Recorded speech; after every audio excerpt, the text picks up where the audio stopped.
Saraswati Deve Gaur Hari Pracharne Nirvishesha Shunya Radhi Pastucha Deshitarne Jai Sri Krishna Chaitanya Prabhu Nityananda Shri Advaita Gadadhar Shivasadi Gaur Bhakta Vrinda Hare Krishna Krishna Krishna Hare Hare Hare Rama Rama Rama Hare Hare Vanchakapachuribhyascha Kripa Sindhu Vyevacha Patidanam Bhavanebhyo Vaishnavebhyo Namo Namaha. Yeah, right. I first encountered devotees, say, when I was at university. Yes. In Auckland, New Zealand, studying philosophy. I must say, very unenthusiastically. Oh well. Yeah, okay. And the first devotee I saw was Srila Prabhupada. Prabhupada was with a group of devotees, but he was in the front, walking onto the campus with two girls, sort of, your age, student age, one on either side, in saris, and they were dancing. There was a kirtan going on behind, and they were dancing right next to Prabhupada within, 50 centimeters, something like that from Prabhupada, dancing and throwing rose petals under his feet. It was very nice. It was amazing, actually. And I was not a devotee. I had heard the Hare Krishna mantra quite a bit, because it had been top of the pops, but I didn't know anything about it. And I saw these girls dancing next to Prabhupada very gracefully and throwing the rose petals, and Prabhupada was sort of like this.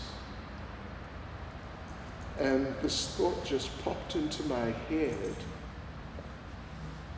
This must be like heaven. It was just spontaneous. I didn't sort of think and calculate, how should I see this?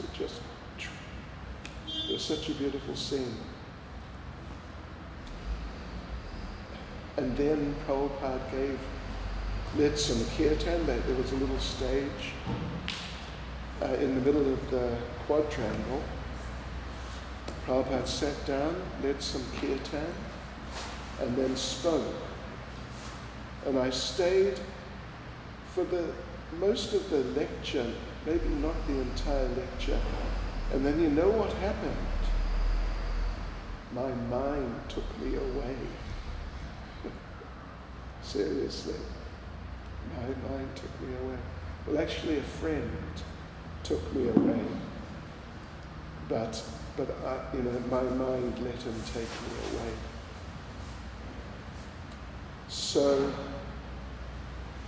I want to read a couple of verses. Listen to this.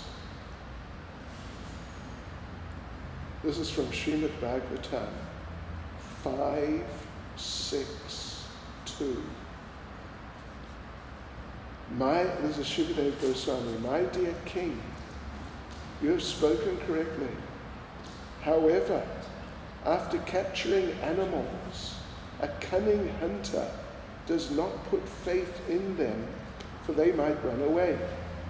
Similarly, those who are advanced in spiritual life do not put faith in the mind. Indeed, they always remain vigilant and watch the mind's actions. Interesting. So you're all, somewhat or even quite familiar with Krishna consciousness. So I think you'll be able to follow what I say. This is a slightly technical description, but it shouldn't be too technical. That the conscious side of our being, we have the body, and then we have our consciousness. And our consciousness is conscious of the body. Consciousness, we use this term consciousness a lot. Krishna consciousness. And sometimes it's sometimes some people can't quite figure out, because the word consciousness in life in general is not used a lot. You're not going to, you can go days just mixing with people and reading the paper and watching TV and just whatever, and you won't hear the word consciousness used at all. It's not so common. Therefore, people often don't understand what does it mean, what's the idea, what is consciousness, and what does then Krishna consciousness mean, actually. What consciousness means is, it's very simple really, just that we are conscious. That's all. We're conscious. When we use this word consciousness, we are not referring to sort of the different factors, different things which operate within consciousness, like mind, intelligence. We simply mean we are conscious, and not what we think about, what we're conscious of, but simply that we are conscious. And Krishna consciousness therefore means that we are, or trying to be, conscious of Krishna, aware, just like awareness, and not necessarily including any sort of responses to what we're conscious of. Good things, bad things. We may react emotionally, we may react in terms of thinking about things qualitatively, thinking nice things, thinking not nice things. But in the sort of strict sense, the term consciousness simply means to be conscious. And but then there are the different elements in terms of the operations, conscious operations, and you may or may not be aware that we normally divide that into three. A sense of self, who I am, what I am. So sense of self, then intelligence, that's the sort of calculating factor, discriminating in just a practical sense. And then the mind, which, so interesting point, we separate the mind from the intelligence. In other words, the mind doesn't have intelligence.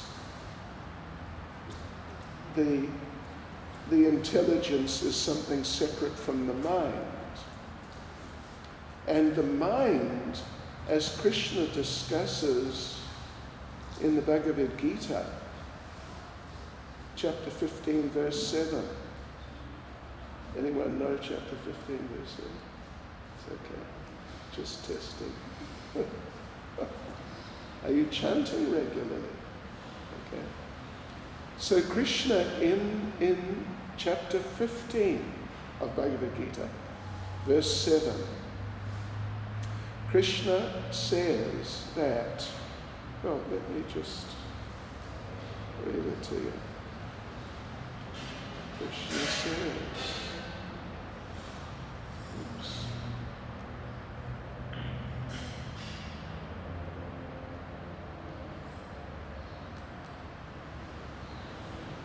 the living entities in this conditioned world are my eternal fragmental parts. Due to conditioned life, they're struggling very hard with the senses, which include the mind. You know, sometimes you hear about sixth sense. Probably you know, I don't know if you've thought about it much. Generally, we have 5 senses. We see, we hear, we smell, and we taste, or utter sound vibration, and we touch, 5 senses. But we also, Krishna includes the mind as one of the senses in a certain context. And that is that our senses are perceiving. You know, you're hearing me, you're seeing me, I'm seeing you, I'm speaking, I'm touching, we're touching. You're sitting there very nicely with your drinks, and I don't know if you're just being polite or what, but you're not drinking. You can if you like. Yeah, okay. And all these sensory perceptions, they're coming in from the senses into the mind. And the mind is considering, you know, the different things that you're perceiving, considering what you're seeing, considering what you're hearing, thinking about it all. But not actually in truly intelligent ways, not like evaluating.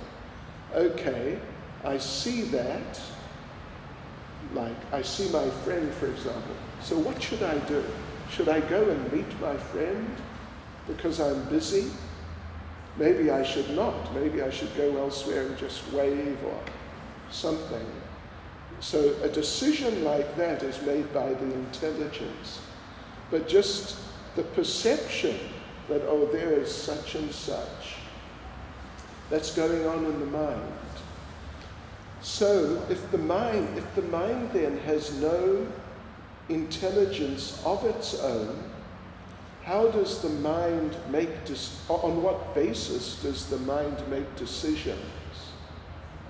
The mind makes decisions based on how it feels we are going to enjoy things.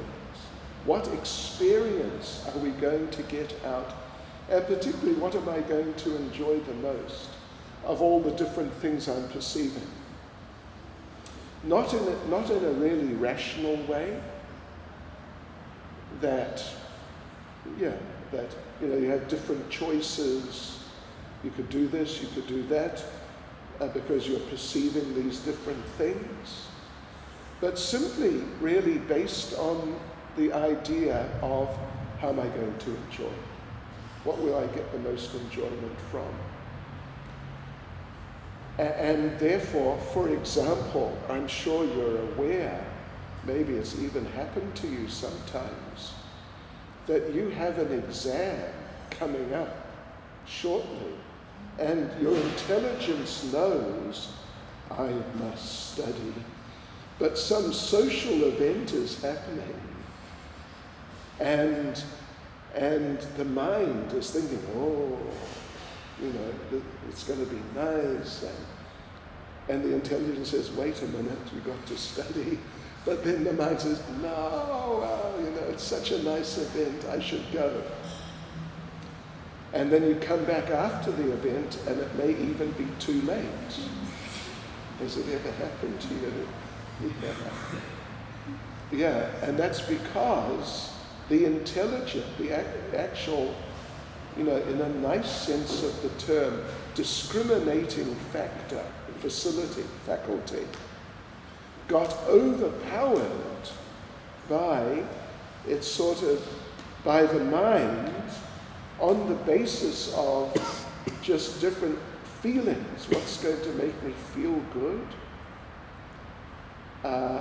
based on, perceptions we've had that we perceived. Someone told us that, they're going to have a party or something like that. Are you with me? Yeah. Yeah, so you have to be a little careful with the mind. In fact, we would say, according to Bhagavad Gita, Srimad Bhagavatam, we would say, if you want to give a type of definition of what is madness, a type of definition is when the intelligence loses control of the mind to such a point, to such a degree, that people are just, doing whatever comes into the mind, and it becomes bizarre. Yeah. Because the intelligence has lost control of the mind to that point. I mean, there's always an ongoing sort of interaction between the mind and the intelligence. But hopefully, Hare Krishna, the intelligence is sort of retaining at least sufficient control to keep on track rather than go off track and just go, into something which will not be constructive or which may even be destructive. Yeah. Like, I'll give you an example. You were there last night, weren't you? I saw you. Were you there? Oh, you were there too. Were you there? No. I didn't see you. Or I didn't see you. Anyway, I gave an example from my university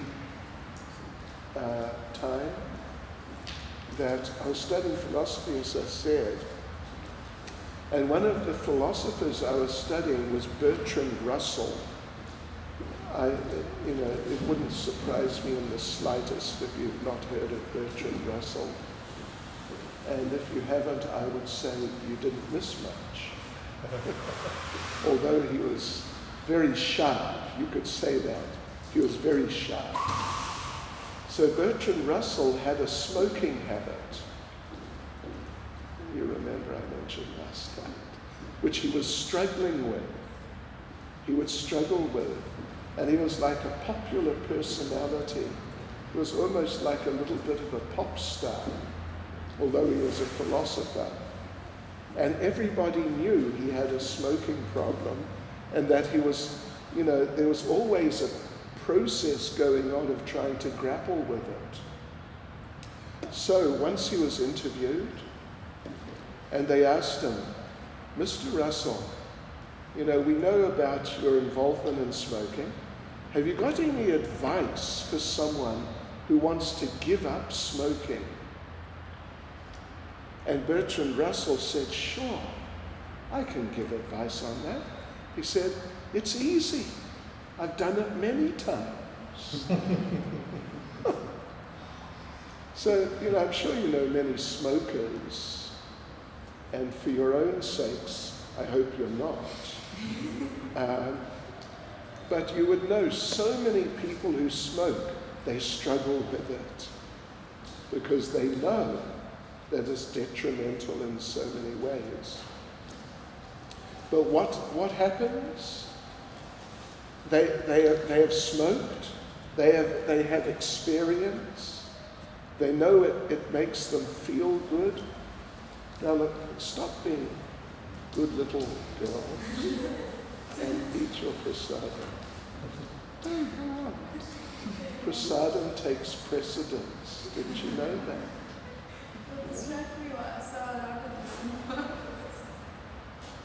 Oh, your intelligence is controlling you. Okay, congratulations. But in that case, the senses, there's a sensory experience from smoking, which is not that great at all, but it's something. And they're very, and the mind is very attached to it. Oh, makes me feel good. And as a result, they struggle, even though the intelligence knows. And in many places, like I was just in England,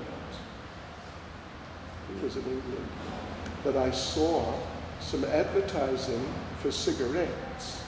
And on the box, on every box, if I remember correctly, it's like half the side of the box. It says, "Smoking kills you." They have to do that, obviously. But still the people buy them. Yeah. Because it's the sensory experience they've had, which registers first in the mind. And the mind doesn't think, is it good for me or is it not? It just thinks, how does that feel? That's all.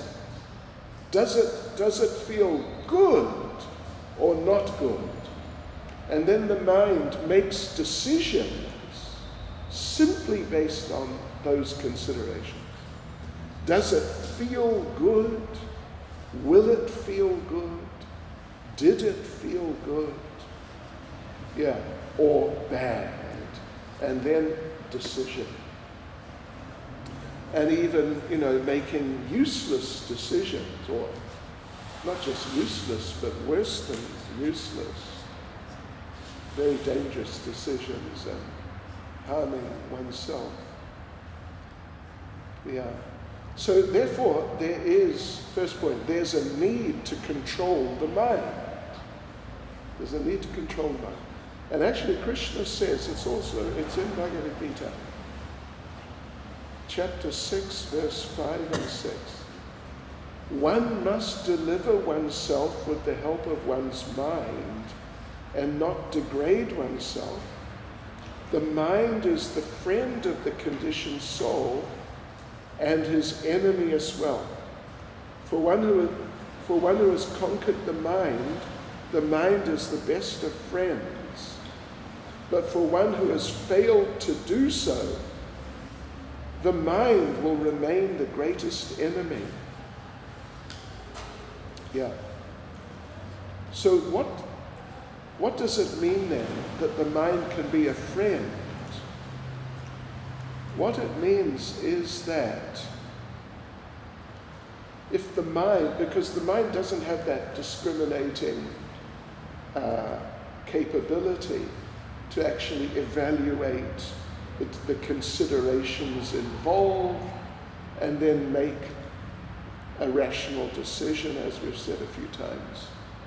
It decides, but only on the basis of feeling. So ultimately, in a sense, of course the intelligence has to be strong enough to assert itself over the mind. Yeah, it really does. But also the mind can be sort of trained to involve itself in beneficial things which feel good. And so then when the mind makes its own decision based on the feelings, what's it going to be like if I do this? Because the experience of doing that good thing is good, then just on the basis of its own sort of ways of functioning, the mind will decide to do the good thing because it feels good, and not necessarily because it's the right thing, it's the best thing. I will get long-term benefit or greater benefit from this than that. All these types of things which are the intelligence, distinct from the mind. So, therefore, we actually need to cultivate activities, Krishna-conscious activities, which give us what we call a higher taste. a higher taste. Yeah. I'll give you just a very simple example, and you may be quite familiar with it, or some of you are, is that like chanting, particularly Hare Krishna, the Hare Krishna mantra, if you do it, if you get into it,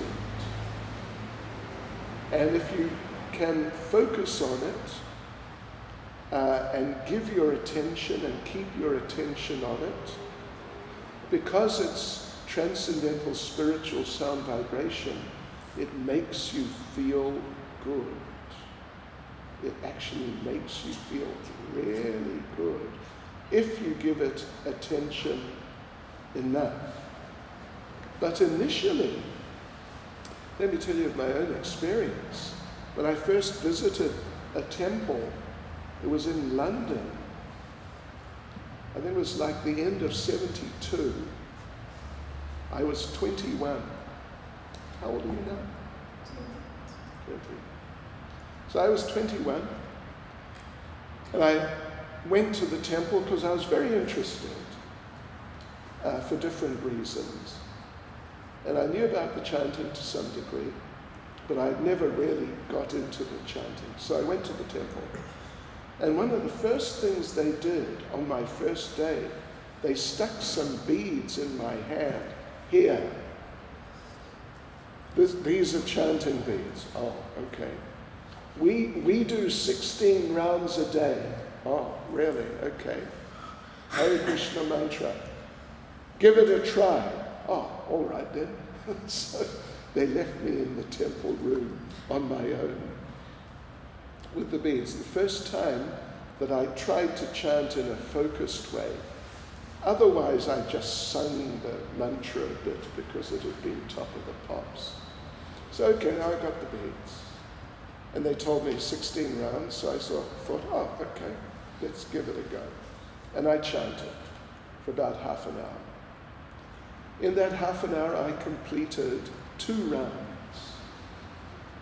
And during that half hour, my mind had circumambulated the globe several times and considered my childhood, my youth, my future, and, my family and my friends and just life. Everything except the mantra. So I'll be frank with you, after half an hour, I thought, I don't know if it was my mind or my intelligence, I think there must have been some intelligence there. I thought, this may not be for me. I'll be completely frank. I think this may not be for me because, I was getting nothing out of it, or I wasn't aware of getting anything out of it at all. But for various reasons, I was very interested in Krishna consciousness and different elements of the whole picture. And even though my experience then with the chanting was not good, but I persevered in Krishna consciousness in general, because I was very interested in certain other aspects. And the people were nice. They were very interesting, extremely interesting people. So I persevered in general, and the prasadam was nice too, especially when it was hot. Yeah. The chanting, it was like, well, okay, if I have to. It was part of the picture, but not a part of the picture I initially found interesting or stimulating. But I persevered, I chanted. But I remember one day I had been chanting every day for, I would say, it must have been a couple of months, without really getting much out of it, the chanting on the beads. but getting a lot out of other parts of Krishna consciousness. But one day, one morning, in the temple room, I was chanting on my beads with all the other devotees, and suddenly I had a breakthrough. My attention, my sort of capacity to give my attention somehow focused on the mantra. And I just suddenly realized, hey, I'm hearing the mantra very clearly. Wow. And without interruption. Wow, this is interesting. And I noticed, wow, I feel really good. This is amazing. And then, you know what I thought? I thought, this is what they have been telling me about. This is it. And I was just saying, yeah, okay. But now I'm experiencing it. And I'll be quite honest. From that point, it was like no turning back. It was such a powerful experience. It was such a powerful experience. And, you know, they're going to order me to finish in a minute. I'll tell you one other little story. Anyway, my point there was that the mind got a taste for it. It felt good. So after that, my mind was often thinking, is there time to chant? It'd be nice to chant. My mind was thinking, because it had a taste, a feeling for it. Let me conclude by telling you one other little story. Experience I had with a one-time extremely famous person, George Harrison. You heard of George Harrison? The Beatles. And he was very interested in Krishna consciousness for many years, and sort of practicing to some degree for many years. So one day I went with another devotee to visit him in his place, big mansion outside London. So we met with him and we were talking with him for a few hours. And he told us about how he got into chanting. He said he and John Lennon, one of his comrades, they were on a sort of boat trip, yacht trip, I think in the Mediterranean somewhere. And one morning they woke up. They had been to India before, and they'd done meditation and these things to some degree, some yoga, and they'd heard Hare Krishna. They woke up. It was like 7 a.m, they woke up, and they both decided, hey, let's chant Hare Krishna. So they did, playing on their guitars. And, you know, it's a bit of a long story, but the basic point is, after a few hours, they were really into it. Someone told them it's time for breakfast. No, they just carried on. Time for lunch. No. Time for supper. You know, we're talking about several hours later at least, the evening. No. They carried on till 5 the next morning, 22 hours. And George told us the experience, the feeling was so profound and just, you know, uninterrupted. He never experienced anything like it before in his life. And I asked him, what do you think it would have been like if you had sung or chanted one of your Beatles songs for 22 hours? Are you familiar with any of the Beatles songs? There's one song called I Want to Hold Your Hand. Did you ever hear that?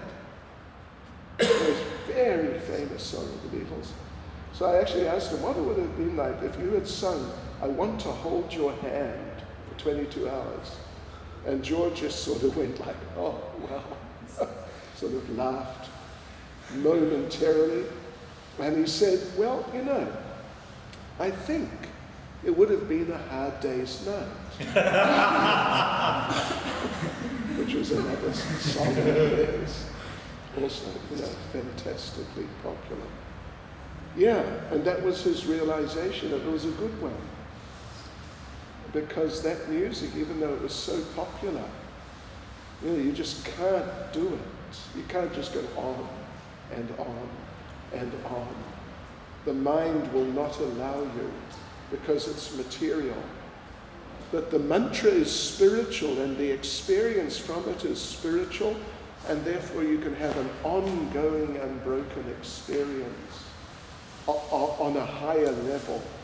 So when your mind develops that sort of taste for Krishna conscious activities, then it's so easy to control your mind and stop it going off. You know, if someone offers you some dukkha, don't think that just because I was going to say stupid, but I didn't.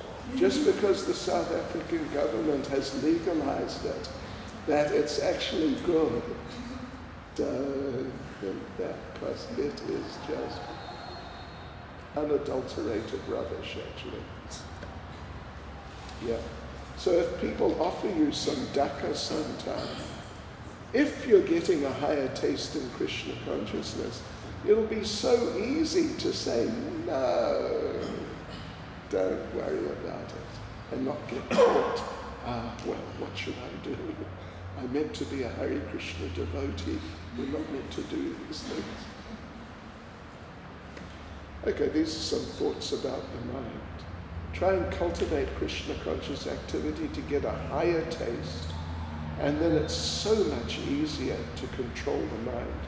Otherwise, sometimes you'll be battling, and sometimes you'll lose the battle, and the mind will take you off into something that you would otherwise not really want to do. Hare Krishna. So what now? We're done. Yeah. Okay. I just want to say thank you, Maharaj, for also coming and speaking today, especially talking from all your experience and your personal stories. Thank you for having me. Okay, there's no announcements. You're got to go, is it? Yeah? Okay. You got to go. Eat your prasada. Don't be atheists. It's just a joke.